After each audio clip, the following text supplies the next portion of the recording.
Good morning. I call the November 30th, 2022 meeting of the SoCo Personnel Board to order.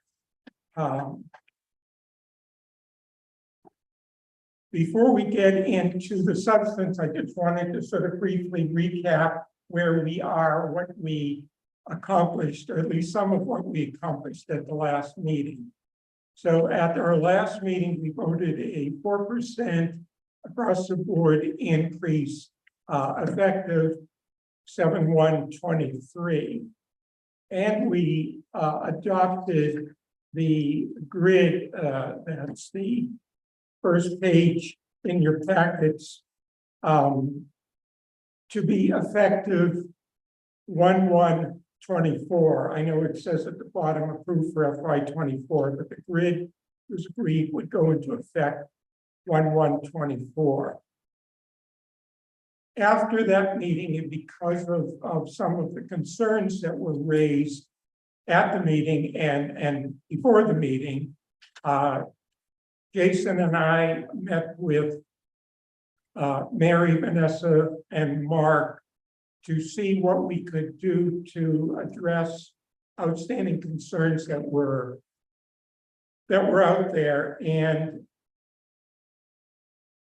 so as a result of that, Mary is conducting a series of additional meetings and interviews with the goal of having all of those outstanding concerns addressed prior to our meeting on December 16th. My hope today is to take care of what I consider sort of the low-hanging fruit, what I think should be relatively uncontroversial issues that we need to decide so we can be ready to finalize everything at our next meeting. When I say finalize everything that would have an impact on funding for FY24. The first issue is, so we have a 4% increase for FY24, but we didn't adopt a new salary schedule that would cover the period of 7/1/23 to 12/31/23. We could do nothing and just use the existing salary schedule. However, I'm not sure we want to do that, given that we recognize in a lot of areas we're below where we should be. If we adopt the recommended salary schedule from the Collins report, we then would additionally have to bring people up to the new minimums. So that's sort of the first order of business. And my own feeling is we should adopt the Collins Center recommended schedule for effective 7/1/23. I think that's the most equitable thing to do, but I don't know. No. We adopted the grid for 1/1/24. We did not vote on anything to take effect other than the 4%. We didn't adopt a new salary schedule. For that period. No. I've gone back and listened to the whole meeting. We did not. So anyway, any comments on that from anyone? Okay. I'm in agreement to move forward with adopting a new schedule. I agree. We need. Jason, go ahead. Oh, sorry. I'm in agreement. We should adopt a new schedule. I just still have an unresolved question, though, if we do that, on the number of people that we would have at the min of most of these ranges, right? So if we then take the next action, and then the only other concern I would just raise that I think we could talk through is we're essentially moving forward our action from January 1, 2024 to July 1 of 2023 for some employees, but not all. And I just question, is that the right thing? And maybe it is because those people were behind. But I still am struggling with this concept that we have so many people at the min as we adopt this new system. Joanne?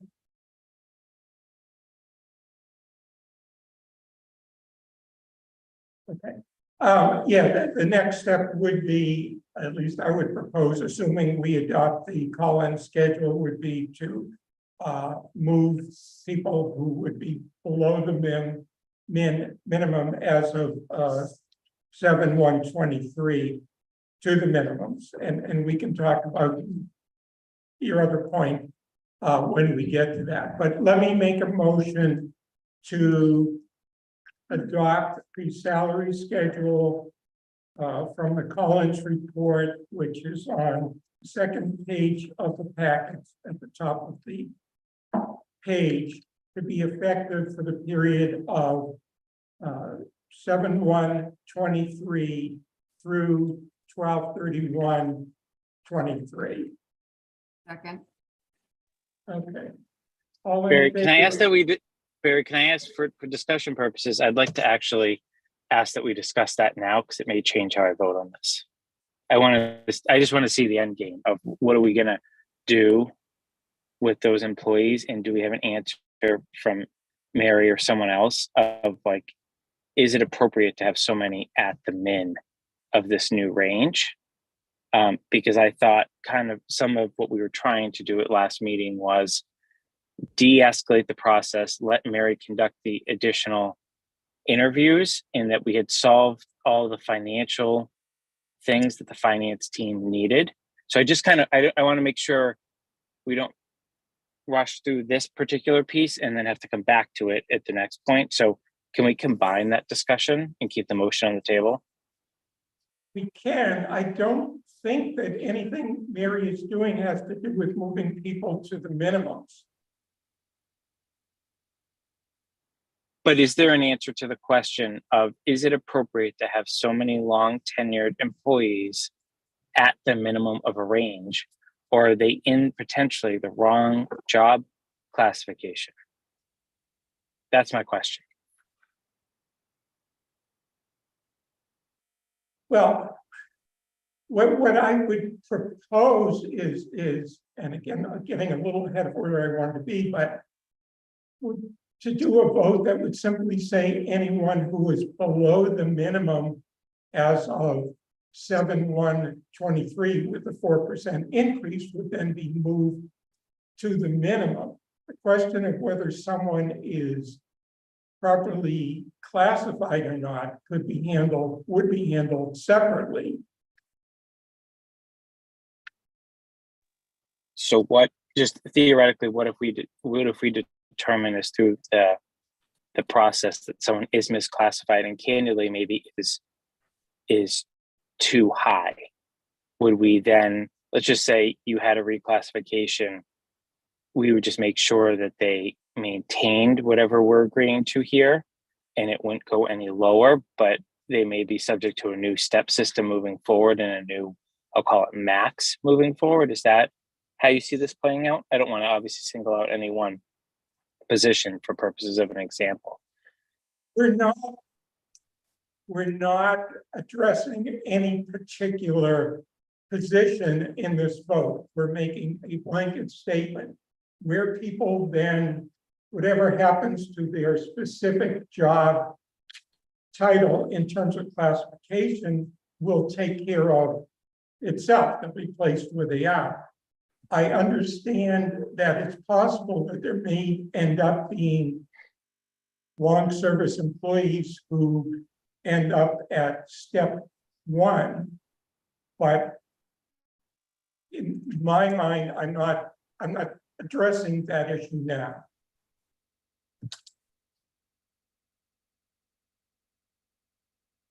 I don't know if that answers your question. Yeah, I just think they're somewhat tied together. I agree, you're not dealing with that now, and I understand what you're trying to do, and it's just, doesn't seem like a holistic approach that we agreed to at the last meeting. And I'm just struggling with not having the complete picture, especially given that we got assurances from the finance team that they had what they needed for the budget season on this item. Yeah, and Brian is here. Brian and I have talked about this, and I think if we can get these issues resolved today, we're in very good shape from a budget perspective in terms of what he needs to do. So, is there further discussion? I'll just, I guess, to finalize it out so that we can take a vote. I would just say that, I would ask that the minutes, allow us to revisit, make sure that we can revisit any job classifications, and that this is not changing anyone's classification currently. I know that we may take some votes on that coming up here, but this is just solely to adopt the pay schedule and get everyone within that pay schedule based on their FY23 classification. Is that fair? It's fair, but the motion doesn't say anything about classifications. It's just talking about what salary schedule we're going to adopt. Yeah, I just want everyone to be aware, I get that that's what the motion says, but I just think we need to be very clear that that's what we're intending by it. Or could we just restate the motion so that Jason's concern is reflected related to moving classifications? Sure. So the motion is effective from July 1st, 2023 through December 31st, 2023. We will adopt the salary schedule recommended in the Collins report that appears at the second page, the top of the second page of the packet. And just for the record, starting without going through all the grades, grade 1 would have a minimum of $15, grade 9 would have a maximum of $67.18. Okay, the motion has been made and seconded. Roll call vote, Ms. Jasinski, Aye. Ms. Jones-Johnson, I'm so sorry. I just want to make sure that the motion reflects the concern Jason brought. I mean, Jason, does that reflect the concern? I'm okay. Michelle, I think I'm going to be okay because I think the minutes will reflect it. Okay, And then obviously we'll take future motions if there's going to be classification changes up or down. that's But fine. thank you. If that's how we'd like to proceed.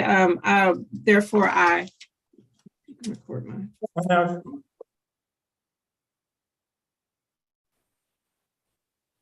Jason, Aye. and Mr. Thorburn. Aye. And the chair votes aye. Motion is approved. Okay. So the next item, I'll skip ahead. The next item then would be I would like to or propose to move anyone who, after receiving a 4% increase effective 7/1/23, is below the minimum of their grade, be moved up to the minimum of their grade effective 7/1/23. Is there a discussion about that? Aye. Everyone understand what I'm? Yes. Okay. So there, when we give everyone a 4% increase, there are approximately 20 employees who would still be below the minimums of the salary schedule that we just adopted. And so what I'm talking about is moving those people up to whatever is the relevant minimum for their job grade. So they fall onto the schedule that we've adopted. But that's what I'm talking about. So there's a list on page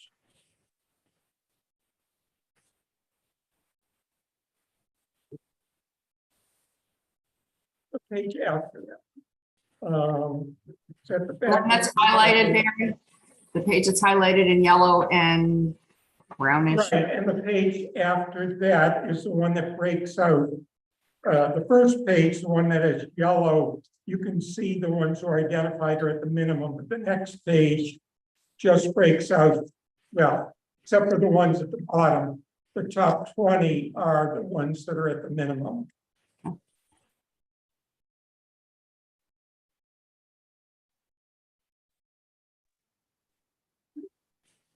And this assumes we're also going to take a motion on some of these Schedule C employees going to Schedule A. I know that's another item, but like that's part and parcel with, like, if you look at some of the names that are highlighted. Yeah, we haven't voted to move anyone. This is just, again, not specifying any position, just saying anyone who, as of that date, whatever their classification is, if they're below the minimum of that classification, they would be moved up to the minimum. Okay, so we're not voting on the specific list, but voting on the concept. Correct. Okay. Any discussion? Any further discussion? If not, I will move that effective 7/1/23, any employee who, after receiving a 4% increase, falls below the minimum for their job grade, be increased to that minimum, effective 7/1/23. Is there a second? Second. Any other discussion? Okay, roll call vote. Ms. Jazinski, Aye. Ms. Jones Johnson, Aye. Mr. Malinowski, Aye. Mr. Thorburn. Aye. The chair votes aye. That is approved. Okay. Next item is, and I don't intend to deal with any of the reclassifications today. I'm going to put those off because several of those Mary is continuing to work on. I did want to talk about the movement of individuals from Schedule C to Schedule A. As you remember from the report, the Collins Center recommends that we consolidate Schedules A and C, and Mary has recommended specific movements of specific jobs. Again, these are job titles, not individuals, that there may be some later movement of individuals within this, but this is just job titles. And if we could focus on particularly, I think it's the second page, it's the second page of your packets, the middle grid that starts with library page and goes down to nurse. I want to put electrician and nurse off to the side for a minute and just focus on, well, let's start with the library page and library technicians. Mary proposes we move them from job grade 1 in Schedule C to job grade 1 in Schedule A. Before I make any motion, is there a discussion on that? So Barry, we're looking at a minimum for an A1 classification starting at $15. Correct. Okay. All right.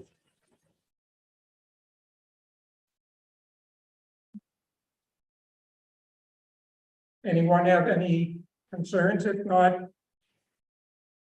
I will make a motion to move the library page and library technician positions from job grade 1 in Schedule C to job grade 1 in Schedule A, effective July 1, 2023.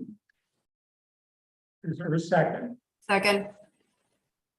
Okay, any other discussion before we vote?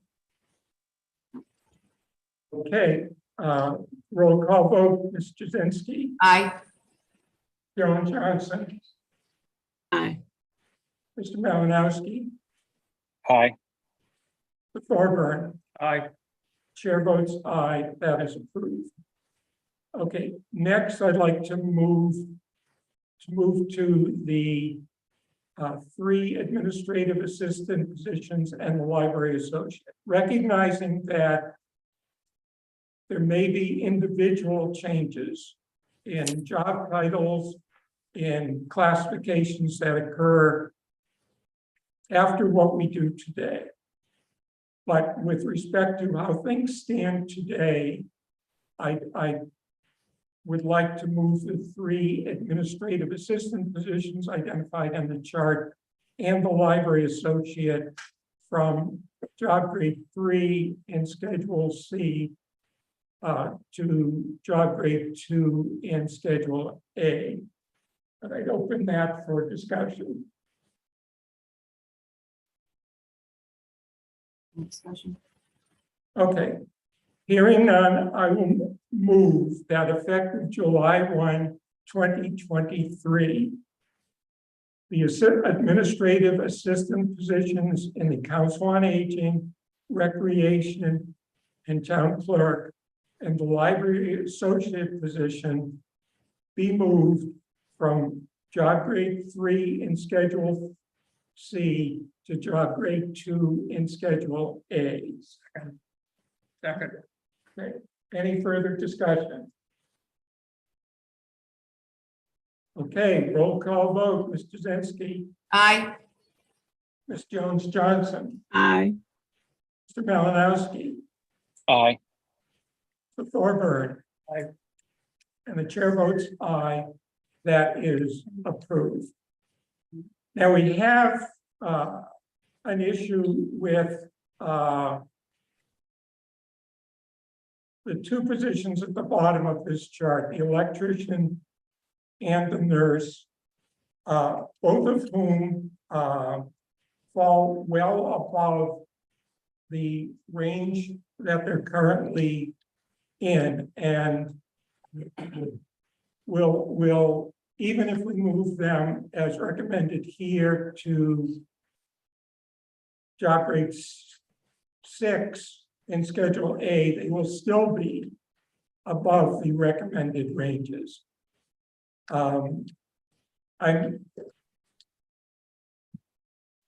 are a lot of ways we could go on that, and I'm happy if people want to put that off as well. I mean, you could say, and by the way, the nurse position that's been above the schedule for some time.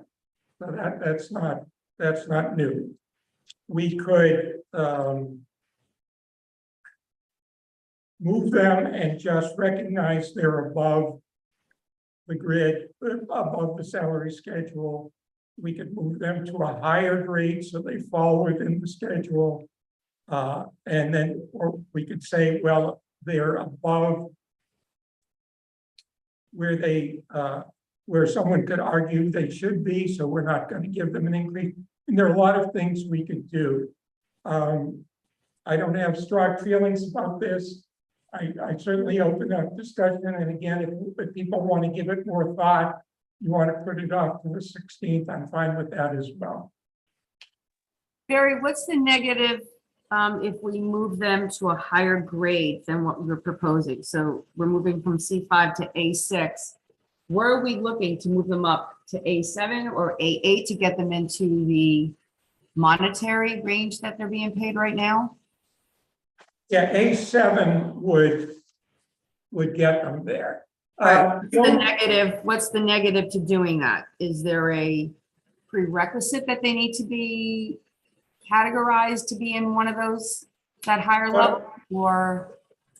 The negative would be when you replace those people, you're now locked into a higher rate than their job description would support.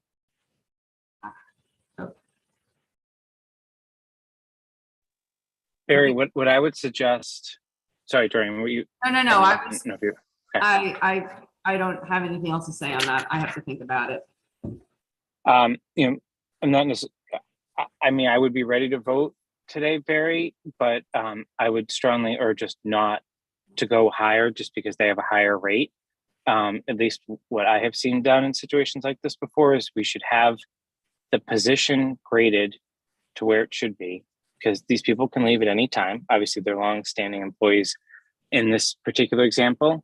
And then there just be an understanding that these folks will only be subject to COLA moving forward, right? And I'm using COLA specifically, and not subject to, you know, any other potential raises, and that be the understanding that that's going to be their raise going forward. And we just acknowledge that due to their tenure with the town and the mismatch, that we're going to, I'll call it grandfather these two employees until their time and tenure with the town ends.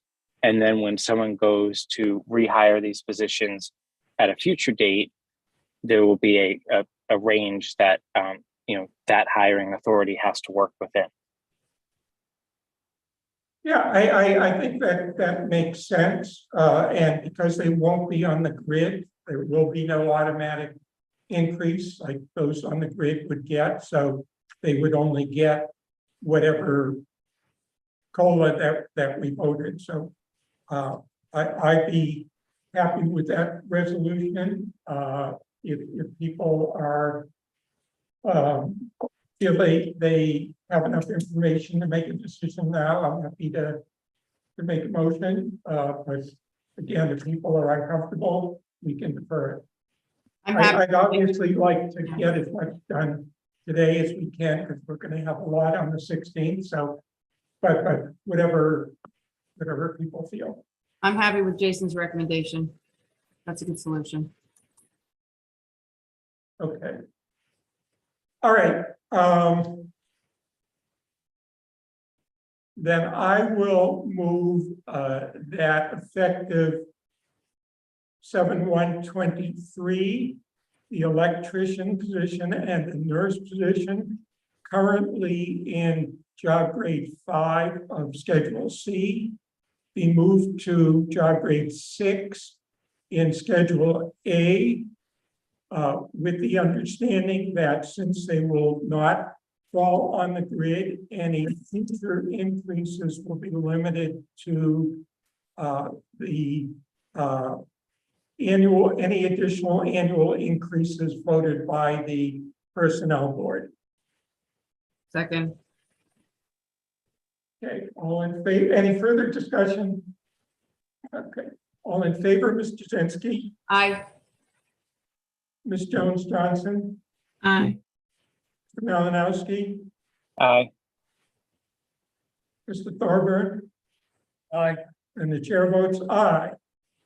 Okay, thank you all for doing that. Okay, the only other thing I intended to address today was Schedule D. And Chief, if you want to come up, I know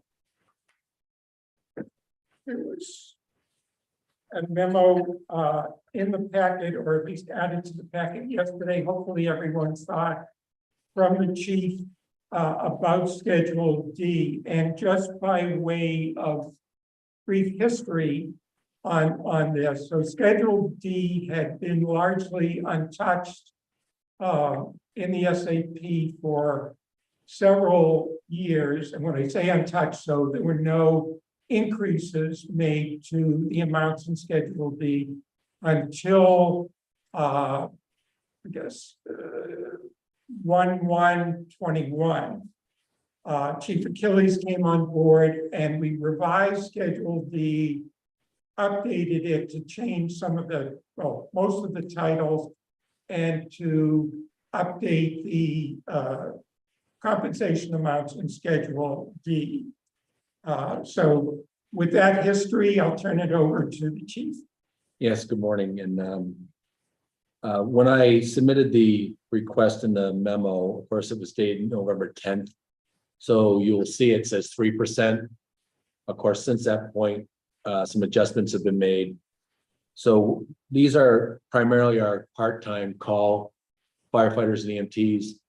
And the chair is correct that it had been not really adjusted for some time. And instead of doing that again and not touching it, we think it's appropriate to make an appropriate increase consistent with SAP for these positions. Again, they're part-time call firefighters, EMTs. So the calculation on the memo would have to change, and I could work on that just to make sure it's a 4% increase from what's currently. And our plan going forward is to continually do this so that we're not 5 or 10 years down the road seeing that there was a misadjustment in the pay. Okay. Any discussion or questions for Chief? Barry, I have two, I guess. One, I didn't necessarily view our 4% as a COLA that we voted the last meeting. I think we voted that based on what we were seeing for the other positions, in knowing that we needed to go at least 4% to get people on the pay scale that we just voted, right? And knowing that some people were very low. So I guess my question for the chief is, given last year's adjustment, do you view these are now the current market for the positions that you use from a call firefighter perspective? Like if you did 4%. I do, and of course, some of this is adjusted with consideration to the permanent staff of the department. We'll monitor that because there's the contract has a different increase in the steps for the full-time members over the course of the next few years. So we'll monitor this. I'm not saying that next year it would be the same amount, but we'll keep an eye on it. But I think this is appropriate.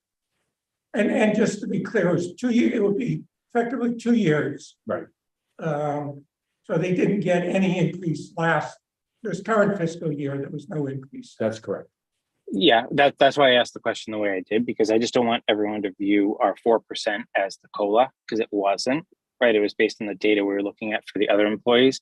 But obviously, if you start to rationalize it based on the 2 fiscal years the chief's referring to, we're really talking about a 2 and a 2, which makes obviously a lot of sense. I would then just ask, I don't know that the chief should have to send us a memo every year. I would ask that, for all per diem type positions, which I view this as one of them, that have separate schedules, that we apply whatever SAP increase, to those positions, unless the department head advocates that salary schedule is out of whack. Just because, right, the chief sent the letter, but is there another department that we need to be considering? I just think we could probably help that process moving forward. But obviously, I'm supportive of what the chief's asking for here. Okay, and when we made the changes that took effect in July of 2021, what we had said to the chief at the time was, we want you to come forward when you think we need to do something. Now, we can take a different approach, but that was the approach we said. We said and he wasn't asking at that point for us to start giving whatever increases we're doing across the board to these people. It just said, when you think you need it, that's the right thing to do, come to us. There's no right answer on how you do it. I don't have strong feelings on how we do it, but let's, for now, what I would do is make a motion to increase the compensation for all the positions in Schedule D by 4% effective 7/1/23. Let's start with that. Is there a second? Second, Any further discussion? You're saying instead of this 3% that the chief recommended, you want to make it 4%? Well, as he said, he wrote this at a time when we were using 3% as a sort of bookmark. But since we voted 4%, I think, I think it's more appropriate. Well, in my mind, it's not a matter of whether it's appropriate or not. I don't think that the pay scale for all of them are appropriate. I think they should be a lot more. And I appreciate that. I think this is consistent and appropriate for this year. And we, as I said to Mr. Malinowski, we try to balance it with where does that fit within the pay scale of if you were an entry-level firefighter, paramedic, or EMT in the fire department, where would that really kind of line up with a lot of variables? But I think this is an appropriate amount.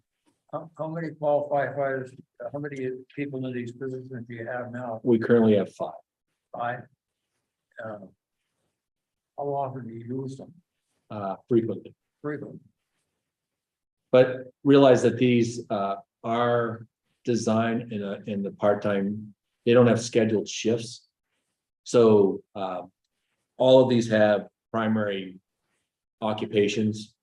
So this is a way to appropriately compensate them for their time and the effort that they put in. It's not a we're not in a position of saying we're trying to compete and try to draw in people based on what they're getting that you would with a regularly scheduled part-time employee or a full-time employee. Correct me if I'm wrong, but all department is a feeder system or a step towards full-time employee? Not always. Out of our members, a number of them are well-established in their professional careers, and I don't envision them transitioning to our department. It is an opportunity. One of our recent hires was a call member, but it's not our prime, with the current makeup, that's not our current method.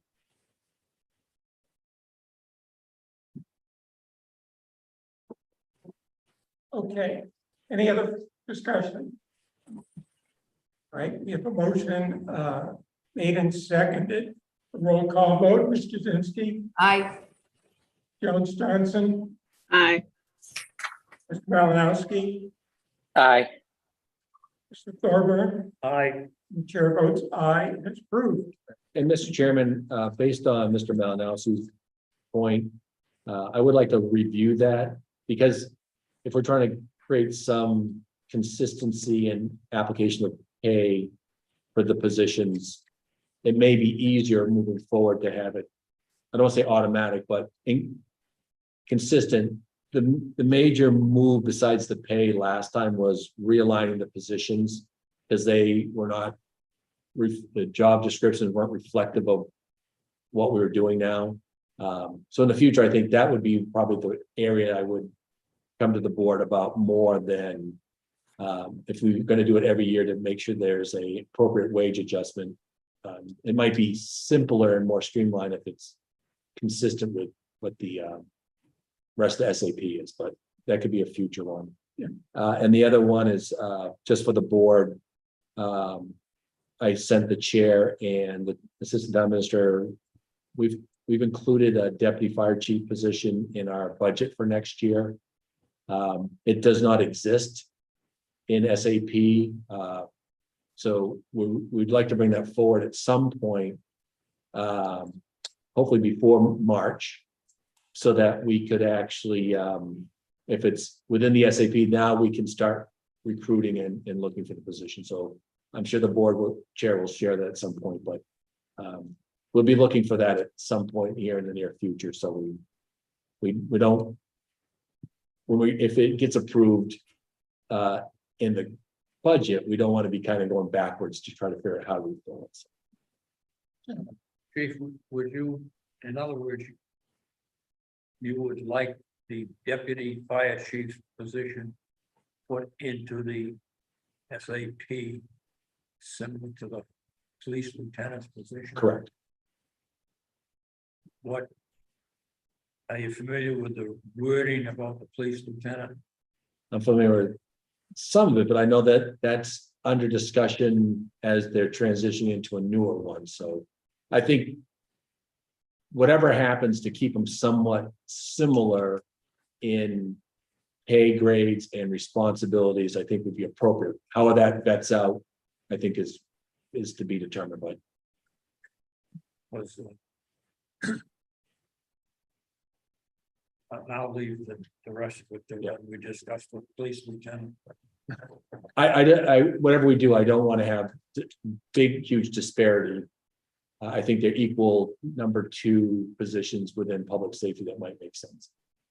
Okay, and we're gonna have to be dealing with the lieutenant job description at some point in the near future, hopefully at our December meeting, so maybe that would be a good time Yeah. to. And there's a similar, conversation going on with the, EDC coordinator, looking to get full-time funding and what comes first, changing the job description and adding full-time title or, Well, in the Seeking interest of moving forward promptly rather than waiting till next year. And I would suggest that deputy fire chief's position should be part of our consideration to be put in for this, the current, the year forward, the next Oh, year, absolutely, next year, absolutely. not wait till next year and start all over. And I think we got enough information that we can assist the board in moving it forward or making, being able to vet it out and decide what's appropriate. So that is all. Thank you. Thank you, Chief. Just a couple of other things so people are aware. We haven't said anything about Schedule F, which has to do with seasonal employees in the rec department. I've spoken to Tim Davis, who's here. These are different. These are not part-time employees. These are people who work in the summer.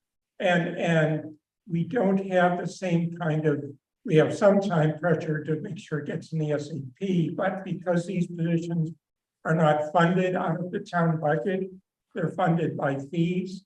We don't have to worry about it from a budgetary perspective. So Tim is going to put together proposed revisions to Schedule F for us to consider, hopefully for December.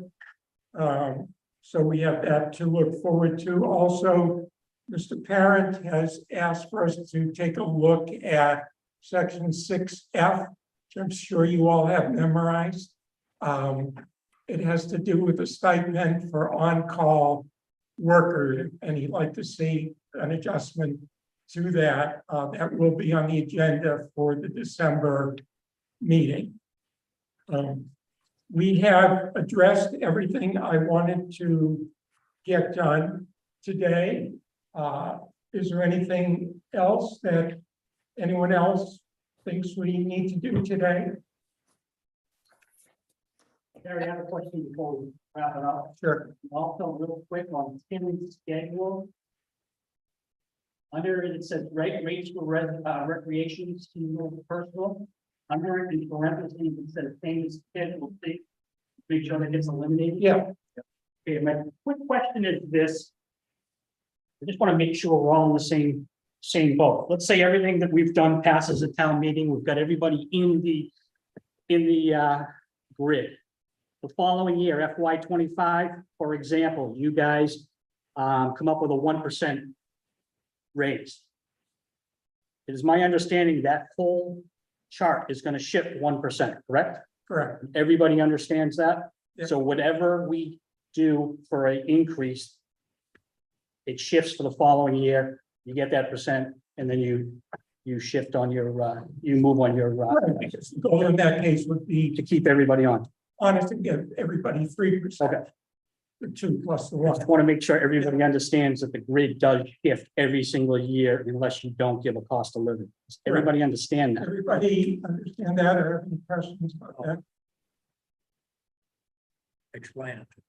Well, let me try. So automatically employees are gonna get a 2% increase while they move through the grid. At the grid, you mean the step. Yes. Yes, They go start. to- When they go to the Great. next step. And so we could say in some year, okay, 2% we think is reasonable, we're not doing anything. So in that case, they just move, let's take an example, someone said job grade 9, step 3, they would just move to step 4, which would be a 2% increase. So, but if we said, well, we think it should be more than that, we give them another %, we would move the whole grid up, increase every step 1%. They would still move from 3 to 4, but so they would then be getting the 2% for moving from one step plus an additional 1%. Yeah, if you didn't adjust the grid based on the cost of living, everybody would be off the grid, nobody would be in the steps. Everybody would get different increases because It would be slower. right. After shifted the whole grid, and that's how the police, the fire, the DPW, that's how they all work. Is you shift by the cost of living, and then you go to the next step. I just want to make sure everybody understands that.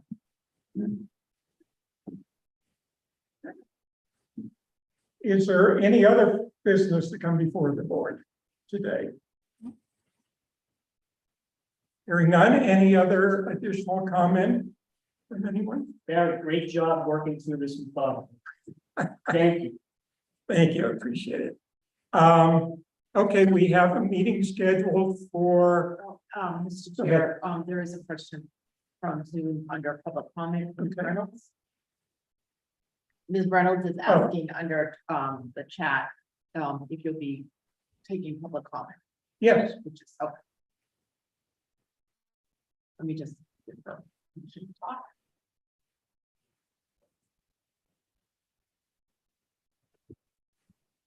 Good morning. morning. Oh, okay. Thank you. I have 2 quick issues to address here. This refers back to the June Personnel Board meeting regarding an email that I sent on training. At that meeting, I was essentially accused of soliciting,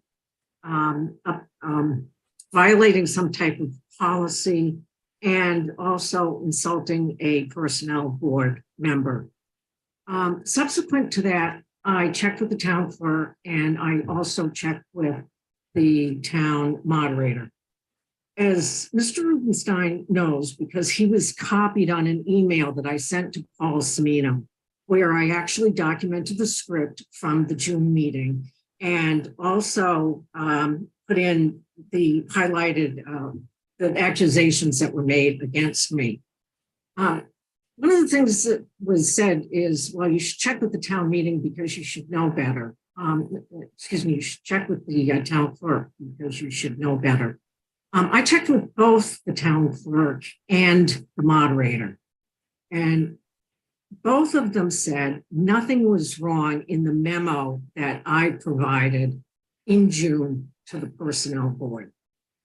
I think that you all know what I'm talking about. And if Mr. Rubenstein hasn't forwarded the email that I sent, ask him because everything is very well documented in that. So I assume that the personnel board wants to address this issue about derogatory comments, which actually turned out to be false. That's my comment on my first issue. The second is there was also a comment that was made that Excel training is no longer necessary, is no longer used. Excel's not. That may be the case in a lot of businesses. Can I cut you off there? That has nothing to do with what we're talking about at this meeting. When we get to training, I'm happy to entertain it, but we've been strictly focused on, and the agenda is clear that we're only talking about changes to the SAP. So I'd hold that off until later. On the first point, and I don't want to get into this at length, but as I've said to you before, the minutes, and I know you object to the minutes, but the minutes just reflect what was said at the meeting. And in my mind, they accurately reflect what was said. You can disagree with what was said, but it's just pointing out what was said. And I think for most of us, we moved on. It's long forgotten, but that's all I'd say on that. I actually did not mention anything in my comments that I just made about the minutes. But I don't know what okay, you've said what you have to say about that, and it will be reflected in the minutes. So unless there's something So else. essentially, you think that making derogatory comments about a person doesn't need to be addressed by the personnel board. That's what you're saying? Okay, end of issue. There can be a disagreement without it being necessarily derogatory, but be that as it may. Are there any other public comments? Okay, hearing none, we have a meeting scheduled for December 16th. I hope to see you all then. And at this point, I will entertain a motion to adjourn. Second, Okay. Roll call vote, Ms. Jazinski, aye. Ms. Jones Johnson, Aye. Mr. Malinowski. You're still there. Yeah, I think so. Mr. Thorburn. Aye. Chair votes aye. We are adjourned. Thank you all.